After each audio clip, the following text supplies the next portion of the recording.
knee has been bothering me for over a year, and in the last 2 months it got extremely painful. I had to stop playing golf. I then went at the golf course. There are a lot of doctors and surgeons, and I asked one of the top government medical doctors, what's the best route to take? He said, there's no doubt about it.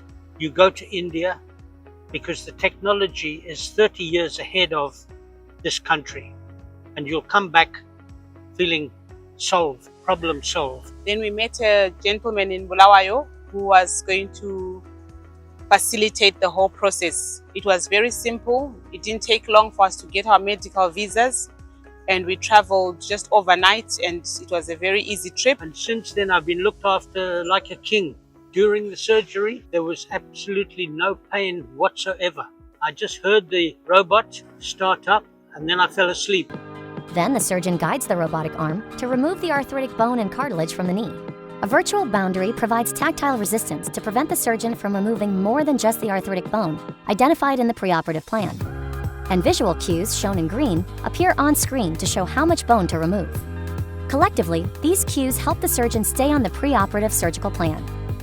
With the diseased bone gone, a partial knee implant is inserted into the joint space. And once the surgeon is comfortable with the knee's movement, it's off to the recovery room to begin the journey towards strengthening the knee joint. I think the after-surgery process was the best. It was definitely very impressive.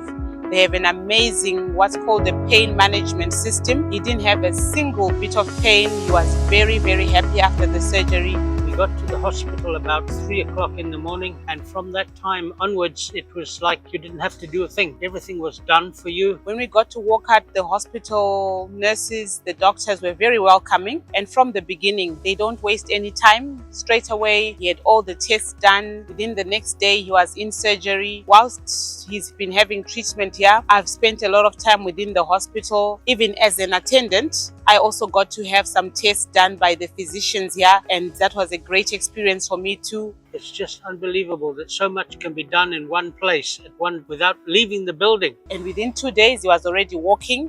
So now he's 100% and we're going back home. No pain. I began walking 2 days after the operation, and it's getting better and better every day.